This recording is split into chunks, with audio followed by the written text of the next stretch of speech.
So building up to this cultist fight, we knew there had to be something that would up the ante, because there's no way you build up an arc for most of the season anyway, or at least half of the season. And even prior to that, we now know that a lot of those other shenanigans was actually some cultist level activity. So building up, there had to be something that would finally give our boy Yuuji a fight for his life. Not saying he's gonna die next week or anything. I imagine he will either end up defeating this godlike being, or it'll be some sort of chai that just lets him go back sleeping and slumbering for many more years to come.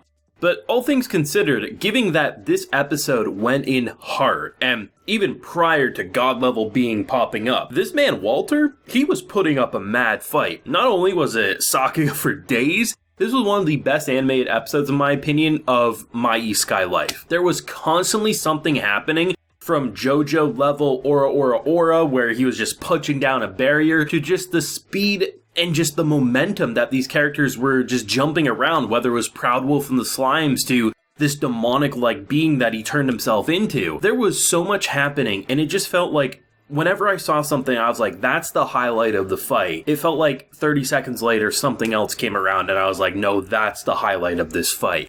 There was fire, there was explosions. It just felt like there was a lot of time and attention put into something that was supposed to feel different than the previous battles. We went up against dragons. We've went up against monsters, right? There's a lot of variety we've seen in terms of combat, but to go up against someone who felt like he was actually putting up a fight, and by the time it seemingly was over, similar to Yuuji, I was like, that seemed too easy given how long he was standing his ground. Every time you blew him apart, it basically looked like, well, he was just going to regenerate, and not only was he going to regenerate by using the corpses of his fallen soldiers, he was powering up in the process. And then to see the generator just kind of kick in, or whatever you want to call that, and how it then unleashed essentially a Yuuji 2.0. But unlike Yuuji, who has a limited mana pool, this man seemingly has infinite MP. Like, the fact that he was using like Hellfire times 10 without breaking a sweat at all. Yes, our boy Yuuji did seemingly act stronger in the final moment of this episode because it looked like his Hellfire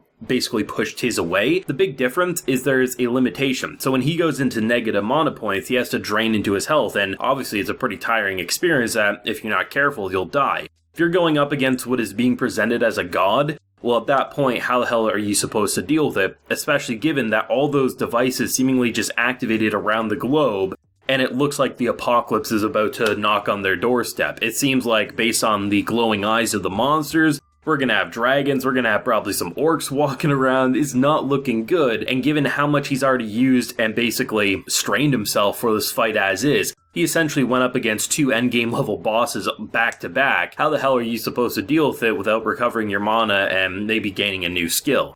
Most likely it'll be something along the lines of creating a new ability that will probably imprison this character. That's kind of my train of thought right now, but it's definitely not looking good. But with that said, the fight went in hard. I absolutely loved the way the slimes were bouncing around, or even Proud Wolf was, he was a scaredy cat at multiple points. Once you give him his armor and you yeet the slime to basically cover him in a barrier so that they can attach their armor. There were some badass moments across the board, and that's why I just love My Isekai Life. It really does feel like that it knew what it wanted to be early on, and it just refined that, because Yuuji's the type of character who is a very unflinching man in most cases. I mean, he casually is decided to fight a cult, ask a question, right? So ultimately, he's a dude with a very dry sense of humor that clicks with me. But in terms of the way he goes about things, comparing his reluctant kind of, I have to help because no one else can, to now willingly helping people because he kind of feels a bit more heroic, even though he's still trying to live that casual life. There's been a gradual growth in his character. I'm not saying massive character development, but there has been a steady path to build his character into a changed person.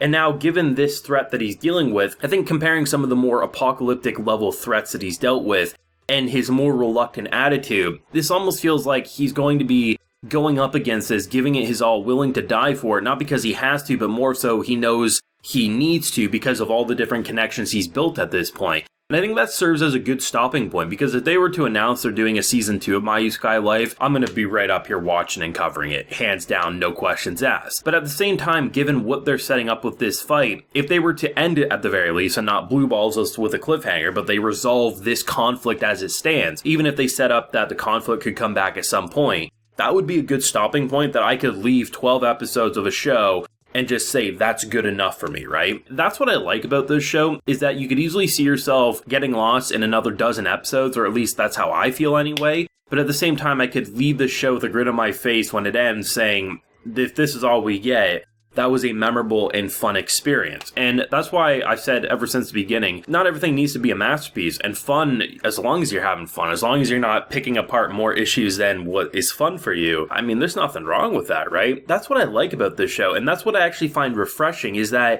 there's an overall story arc with the cultist plotline and the more kind of almost episodic arc-like adventures where this man is just trying to go about finding what it is to live a life after finally getting a second chance as not tasked at just being strapped to a desk all day. I find it's a very refreshing take because it doesn't try to be too much, and in return, those smaller elements, they just leave a grin on my face, I find. I really actively look forward to this one every week, and it's going to be a damn shame when it does come to an end. Like, as much as everyone says, like, the slimes are the best part of the show, no doubt, like, the slimes and their personality and their faces and reactions, they kill me. I absolutely love it. But I would honestly argue the last half of this show, Yuuji's been the character that has kept my interest the most, because I like how he feels like a player, just, you know, with his menu system, connecting the dots with all these skills, and how it feels like someone who's not taking things for granted or just reluctantly doing things anymore. And I think that goes a long way for an isekai character who started out pretty plain, all things considered, if you look at the intro of the show, but really just seeing how it feels like he has something worth fighting for, that goes a long way for motivation. And it makes you feel like that's why this level of threat is no longer just because he has to, because it's, you know, he's the only one who could deal with a dragon that's about to destroy a town. No, this feels like an end world level threat, and not only is he the only one who can do it, there's now connections he's made that he will want to protect, not to mention he's found so many passions in this world, from loving the new cuisine, because obviously this is the first time he's ever actually been able to enjoy food because he can do what he wants when he wants, sort of a thing. But also, it just feels like he's become more human than maybe the vegetable kind of automated robot that he started out, which that's not a criticism, because if you compare what he said his original life was, it's no surprise that when getting born again, essentially, you know, you don't really change that much, but it's a slow, gradual shift. And that's why I think a season 2, maybe even a season 3, would work wonders for a character who's slowly but surely finding himself and being more comfortable expressing more positive emotions rather than just being someone who goes with the flow and does what he has to. A lot of people disagree with my opinions on My Isekai Life, but here's the thing, I like the show a lot, and of course, if I like something, I'm going to share my passion on videos with it. So I'm interested to hear what people are thinking about this episode, because I thought it went in just balls deep with that incredible animation, great directing with so many things happening on screen, and just when you thought you couldn't like the fight anymore, to me it just became even more interesting, which serves as an amazing cliffhanger to tie us over for another week. But feelings yourself down below, theories if you got any on this god-level threat that's about to shake the world to its core. Leave a like if you enjoyed, subscribe if you're new around here. Till next time, everyone, please take care and have a good one.